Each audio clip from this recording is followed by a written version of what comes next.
TV exclusive drive నేను Vijay Shankar. America అధ్యక్షుడు Donald Trump Ukraine అధ్యక్షుడు జెలెన్స్కీ మధ్య మీడియా ఎదుటే మాటల యుద్ధం చోటు చేసుకుంది. తమతో ఒప్పందం కుదుర్చుకుంటే సరే, లేదంటే మీ దారి మీరు చూసుకోండి అని ట్రంప్ తెగేసి చెప్పారు. రష్యా చేస్తున్న యుద్ధానికి తెరదించడానికి శాంతి ఒప్పందం కుదర్చడం, దానికి బదులుగా ఉక్రెయిన్లోని అరుదైన ఖనిజాల తవ్వకానికి అనుమతించాలని అమెరికా చేసిన ప్రతిపాదనపై చర్చించడానికి జెలెన్స్కీ సౌత్ స్వీడన్కి వచ్చారు.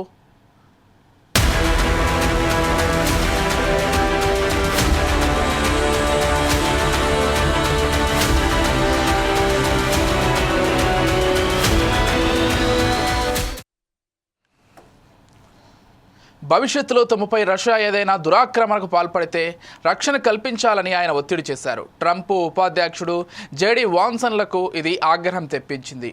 ఉక్రెయిన్ అతిపెద్ద సమస్యల వలయంలో చిక్కుకుందని, దీని నుంచి గట్టెక్కడం అసాధ్యమని ట్రంప్ హెచ్చరించారు.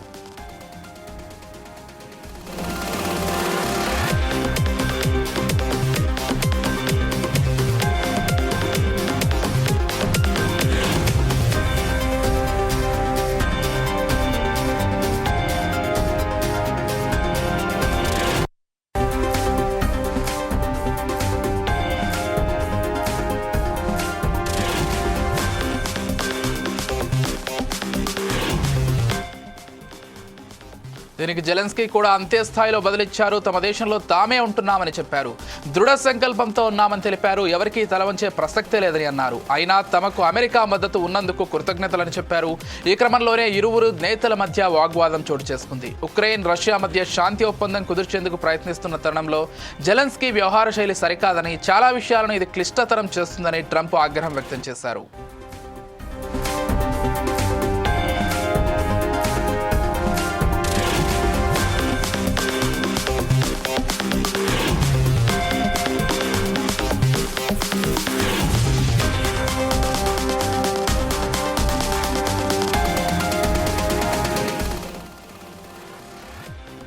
లక్షలాది మంది జీవితాలతో చెలగాటమాడుతున్నారని ట్రంప్ ఆగ్రహం వ్యక్తం చేశారు. ఉక్రెయిన్ వ్యవహార శైలితో మూడో ప్రపంచ యుద్ధం వచ్చేలా ఉందని తెలిపారు. ఉక్రెయిన్ చేస్తున్న పనులతో దేశానికి చాలా చెడ్డ పేరు వస్తోందని జెలెన్స్కీ ఉద్దేశించి ట్రంప్ ఆగ్రహం వ్యక్తం చేశారు. ఈ క్రమంలో పక్కనే ఉన్న అమెరికా ఉపాధ్యక్షుడు జేడీ వాన్స్ కలగజేసుకున్నారు. గట్టిగా మాట్లాడొద్దని జెలెన్స్కీకి హితవు పలికారు. రెండు దేశాల మధ్య యుద్ధానికి ముగింపు పలకాలంటే దౌత్యం అవసరమని చెప్పారు. ఎలాంటి దౌత్యం అంటూ జెలెన్స్కీ ఎదురు ప్రశ్నించారు. దీంతో వాన్స్ ఒకంత అసహనానికి గురయ్యారు. అధ్యక్షుడి కార్యాలయంలో ఇలా ప్రవర్తించడం సరికాదని అన్నారు.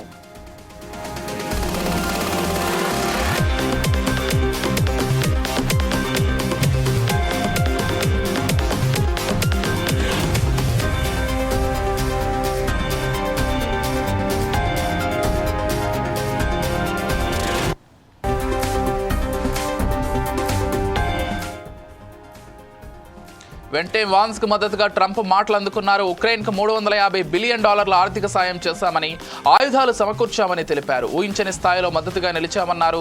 తమ సైనిక పరికరాలే లేకపోతే రష్యా ఉక్రెయిన్ యుద్ధం 2 వారాల్లో ముగిసిపోయేదని చెప్పారు. మధ్యలో కలగజేసుకున్న జెలెన్స్కీ అవునవును నిజమే, 2 రోజుల క్రితం ఇదే మాటలు పుతిన్ కూడా అన్నారు అని బదులిచ్చారు. దీంతో ఒక్కసారిగా అవాక్కైన ట్రంప్ ఆ వాగ్వాదానికి ముగింపు పలుకుతూ ఇలాంటి పరిస్థితుల్లో ఉక్రెయిన్తో వాణిజ్య సంబంధాలు నెరపడం కష్టమని వ్యాఖ్యానించారు.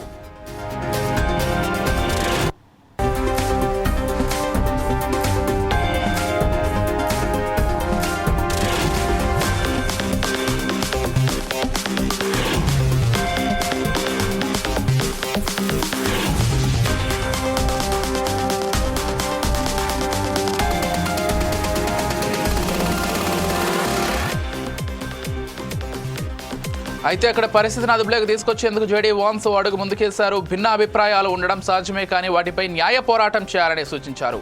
అంతే తప్ప మీడియా ఎదుట ఇలా ప్రవర్తించడం సరికాదని అన్నారు. వెంటనే ట్రంప్ కలగజేసుకుంటూ ఇక్కడ ఏం జరుగుతుందో అమెరికా ప్రజలందరికీ తెలియడం ఒక విధంగా మంచిదేనని అన్నారు.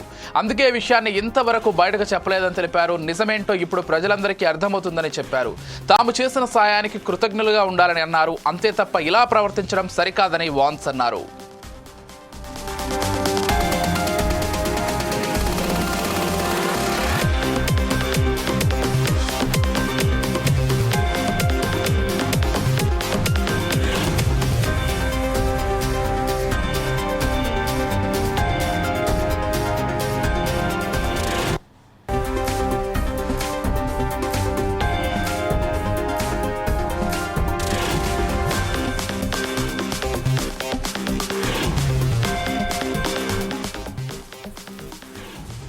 ఎంతో మంది ప్రజలు చనిపోతున్నారు. ఉక్రెయిన్ వద్ద సైనిక బలగం కూడా తగ్గిపోయింది. అయినా శాంతి ఒప్పందం వద్దంటున్నారని ట్రంప్ అన్నారు. యుద్ధమే చేస్తామంటున్నారు. తక్షణమే శాంతి ఒప్పందానికి పచ్చజెండా ఊపాల్సిన అవసరం ఉంది. అప్పుడే మీ దేశంపై బుల్లెట్ల మోత ఆగుతుంది, మరణాలు ఆగుతాయని ట్రంప్ కాస్త తీవ్ర స్వరంతోనే హెచ్చరించారు. దీనిపై జెలెన్స్కీ స్పందిస్తూ శాంతి ఒప్పందం గురించి మీ గత ప్రభుత్వ నేతలను అడగండి, ఏం చెబుతారో వినండి అన్నారు. దీనికి సమాధానంగా గతంలో బైడెన్ ఉండేవారు, ఆయన అంత స్మార్ట్ కాదంటూ ట్రంప్ బదులిచ్చారు.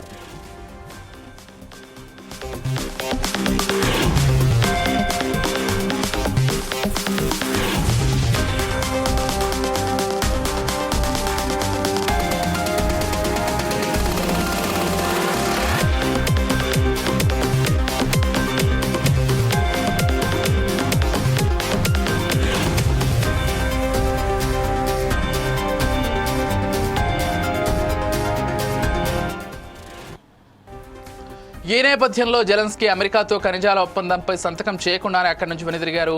ఒకవేళ శాంతి ఒప్పందం కుదరకపోతే అమెరికా ఉక్రెయిన్ మధ్య ఖనిజాల ఒప్పందం కూడా ముందుకు కదిలే అవకాశాలు కనిపించడం లేదు. భేటీ అనంతరం ట్రంప్ తన సామాజిక మాధ్యమం ట్రూత్ సోషల్లో ఓ పోస్ట్ పెట్టారు. రష్యాతో శాంతి ఒప్పందానికి ఉక్రెయిన్ అధ్యక్షుడు జెలెన్స్కీ సుముఖంగా లేరని అర్థమైందంటూ రాసుకొచ్చారు. ఈ పరిణామాలు చూస్తుంటే ఉక్రెయిన్ రష్యాల యుద్ధం ఆగేలా లేదు. వీటి పరిణామాలకు తీవ్ర స్థాయికి చేరితే మూడో ప్రపంచ యుద్ధం తప్పదనే అభిప్రాయాలు వ్యక్తమవుతున్నాయి అని అన్నారు.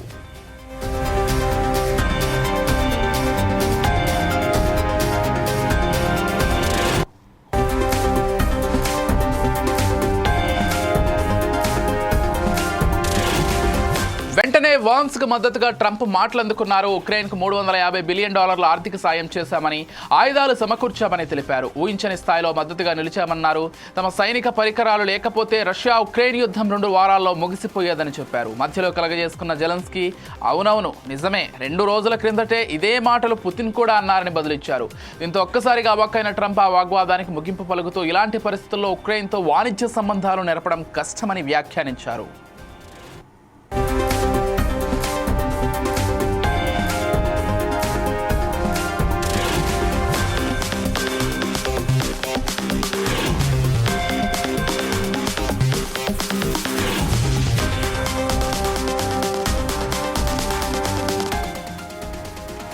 అయితే అక్కడ పరిస్థితిని అదుపులోకి తెచ్చేందుకు జెడీ వాన్స్ అడుగు ముందుకేశారు. భిన్న అభిప్రాయాలు ఉండటం సహజమే, కానీ వాటిపై న్యాయ పోరాటం చేయాలని సూచించారు.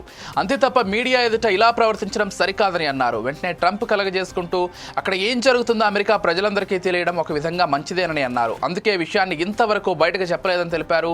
నిజమేంటో ఇప్పుడు ప్రజలందరికీ అర్థమవుతుందని చెప్పారు. తాము చేసిన సాయానికి కృతజ్ఞతలుగా ఉండాలని అన్నారు. అంతే తప్ప ఇలా ప్రవర్తించడం సరికాదని వాన్స్ అన్నారు.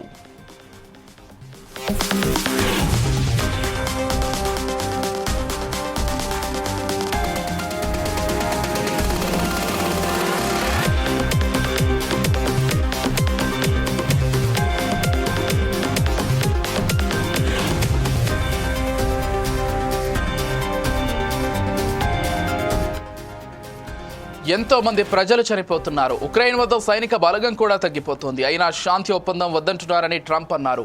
యుద్ధమే చేస్తామంటున్నారు. తక్షణమే శాంతి ఒప్పందానికి పచ్చజెండా ఊపాల్సిన అవసరం ఉంది. అప్పుడే మీ దేశంపై బుల్లెట్ల మోత ఆగుతుంది, మరణాలు ఆగుతాయని ట్రంప్ కాస్త తీవ్ర స్వరంతోనే హెచ్చరించారు. దీనిపై జెలెన్స్కీ స్పందిస్తూ శాంతి ఒప్పందం గురించి మీ గత ప్రభుత్వ నేతలను అడగండి, ఏం చెబుతారో వినండి అన్నారు. దీనికి సమాధానంగా గతంలో బైడెన్ ఉండేవారు, ఆయన అంత స్మార్ట్ కాదంటూ ట్రంప్ బదులిచ్చారు.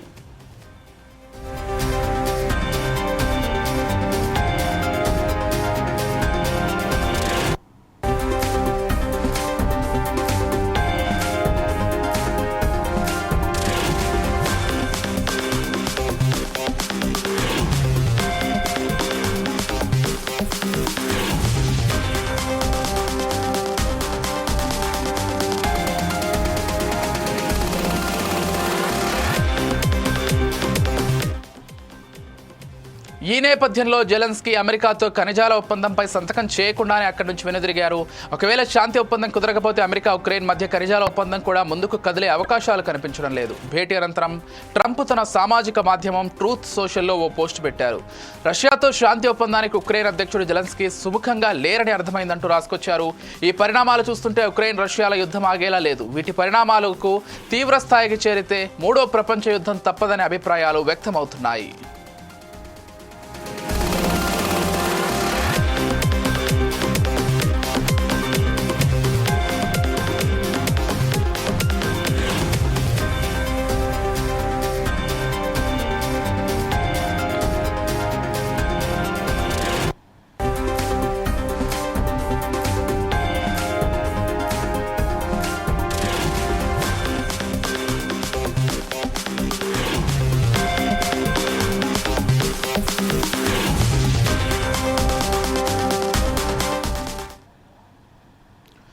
మొత్తంగా జెలెన్స్కీ ట్రంప్ చర్చలతోటి రష్యా కూడా దీనికి సంబంధించి స్పందించింది.